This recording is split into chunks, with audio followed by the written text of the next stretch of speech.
is every time the curtain goes up on that main theater, it has to have that kind of excellence.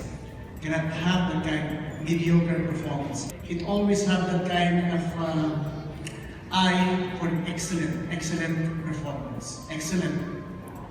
We would like to have that kind of, when the curtain opens, the audience have to say, wow, ganun talaga